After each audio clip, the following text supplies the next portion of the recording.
Everyone welcome back to my channel. मेरा नाम है अखंड और हम पढ़ रहे हैं इंडियन ज्योग्राफी।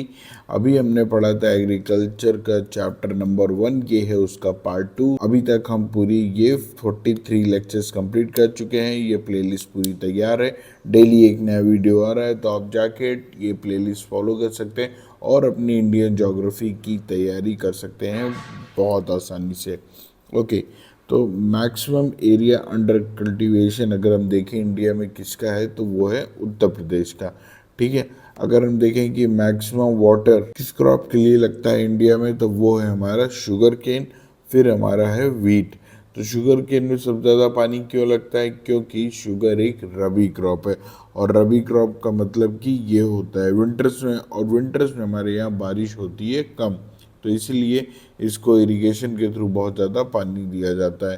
ठीक, अब मैक्सिमम एक्सपोर्ट किस चीज़ का करते हैं हम? तो सबसे ज़्यादा हम एक्सपोर्ट करते हैं राइस, फिर कॉटन और फिर सी प्रोडक्ट। तो हम वीट इतना उगाते हैं, तो वीट क्यों नहीं एक्सपोर्ट करते? क्योंकि हम वीट खा जाते हैं।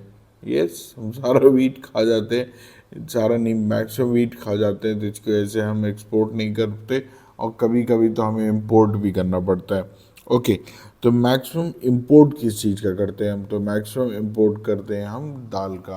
अब दाल को हम क्यों इंपोर्ट करते हैं? क्योंकि हमारी वेजिटेरियन सोसाइटी है भाई, प्रोटीन चाहिए होता है बॉडी में एज अ सोर्स, तो वो प्रोटीन हमको मिलता है दालों से, नहीं चिकन मटन से नहीं।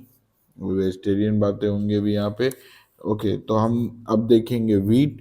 तो वीट की अगर हम स्पीसी की बात करें तो ये भी सेम राइस वाली स्पीसी है जिसको हम ग्रेमिनी कहते हैं। इन प्रोडक्शन अगर हम बात करें तो सबसे ज़्यादा चाइना में होता है और फिर होता है इंडिया में। मतलब सबसे ज़्यादा वीट प्रोड्यूस कहाँ होता है?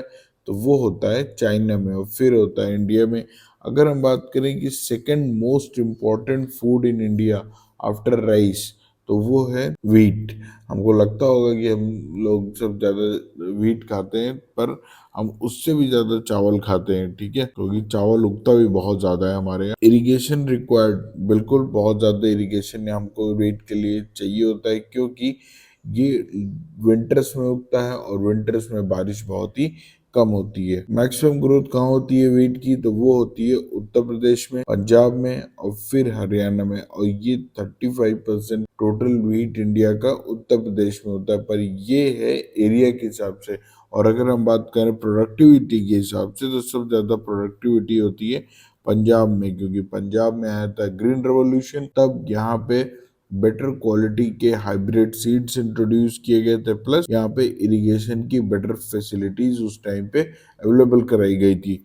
अगर मैक्सिमम एरिया की बात करें तो वो है हमारे अंडर यूपी। अब जो यहाँ पे वीट होता है तो उसका नाम क्या है? तो वीट जो यूपी में होता है या इंडिया में जो ज़्यादातर होता है उसका नाम है ट्रिटिकम सटाइवम। ठीक है, ट्रिटिकम सटाइवम।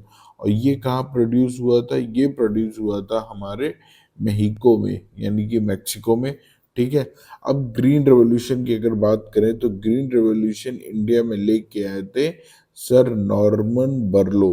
ठीक है, नॉर्मन बर्लो, ये नाम आपको बहुत ज़्यादा याद रखना है, आपसे हर एग्जाम में ये पूछा जाएगा। ठीक है, तो he was born in US, US में बॉर्न हुए थे, पर ये रहते थे कहाँ? नॉर्वे में।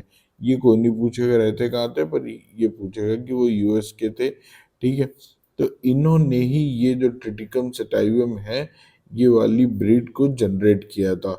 ठीक, अब लर्मा रोजो, सोनारा 63 और सोनारा 64, ये तीन मेजर वीड्स हैं जो कि इंडिया में उगते हैं।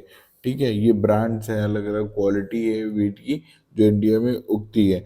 जैसे जापान में सबसे ज़्यादा नोरेंटन नाम से वीट है, वो उगता है। यूएसए में गेंस नाम का वीट है, वो ज़्यादा उगता है। ठीक है, अच्छा, हम लोगों ने सूजी का हलवा बहुत खाया है, तो सूजी का हलवा बनता है माइको रानी नाम के वीट से। ठीक है, हलवा नहीं, सॉरी, सूजी बनती है हमारी माइको रानी वीट से। ठीक, और जो हमारे बिस्किट है वो बिस्किट बनते हैं हमारे पूजा बेकर वीट से।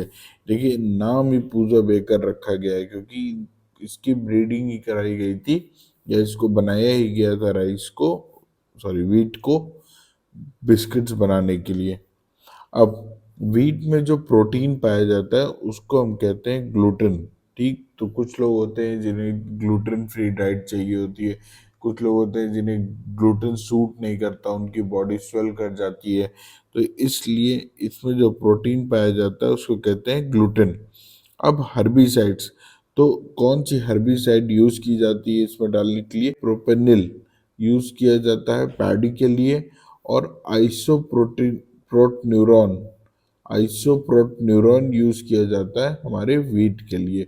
वैसे कोई पूछेगा नहीं, इसको नहीं भी याद रखेंगे तो काम चलेगा। ओके, नेक्स्ट है हमारा मेज। तो मेज में 80% ऑफ कार्ब्स होते हैं। जो हम लोग जाते हैं मॉल्स में और वहाँ पे वो खाते हैं ना स्वीट कॉर्न, भाई उसमें कार्बोहाइड्रेट बहुत ज़्यादा होता है, इसलिए वो अच्छा भी लगता है, और स्वीट है तो कार्ब्स हैं ही।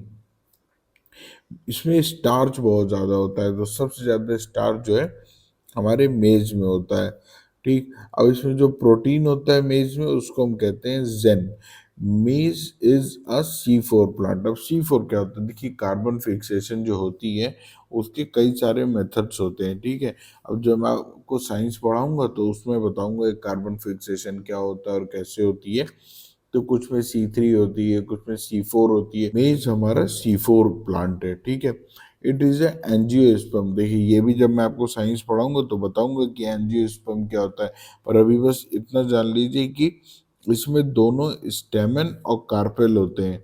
ठीक है। एक ही पेड़ में, वैसे नॉर्मली स्टेमन और कार्पेल अलग अलग पेड़ में होते हैं, पर इसमें एक ही में होते हैं, इसको इसीलिए हम इसको एंजियोस्पर्म कहते हैं। मैक्सिमम ग्रोथ कहाँ होती है मेज की? तो वो होती है कर्नाटक में। ठीक है। और ये किसके अंडर आता है? देखिए, खारिफ, राबी, जैद, ये तीनों के अंडर आता है, मतलब आप इसे थ्रू आउट द ईयर कभी भी उगा सकते हैं। अब हम बात करेंगे मिलेट्स की। तो मिलेट्स में क्या आते हैं? हमारे आते हैं ज्वार, बाजरा, मक्का, जौ, ये सब आते हैं हमारे मिलेट्स के अंदर। Can grow in area of less rainfall. कहीं पे भी अगर थोड़ी मोड़ी बारिश भी है, तो जैसे राजस्थान का एरिया है इधर पे, ये सब बहुत उगते हैं, इनको मोटे अनाज भी कहते हैं। और आप बताइएगा मेरे को कमेंट सेक्शन में कि which year is known as the year of millets. जौ सबसे ज्यादा कहाँ होती है? वो होती है राजस्थान में। बाजरा सबसे ज्यादा कहाँ होता है? वो भी होता है राजस्थान में।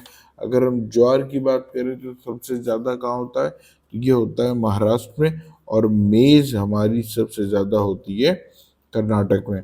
ठीक है। तो अब हमने देख लिया टोटल यहाँ पे, ये हमारे एग्रीकल्चर की कुछ मेन चीज़ें थी जो हमने अभी पढ़ी। अब हम पढ़ेंगे नेक्स्ट चैप्टर में इंडियन पल्सेस के बारे में। तो अगर आपको ये अच्छा लगा हो तो please do give me a like. Also please subscribe to my channel, क्योंकि डेली नए वीडियोज़ आ रहे हैं आपके लिए। आप इनको पढ़िए और एग्जामिनेशन को क्रैक करिए। Please subscribe to my channel. Thank you so much.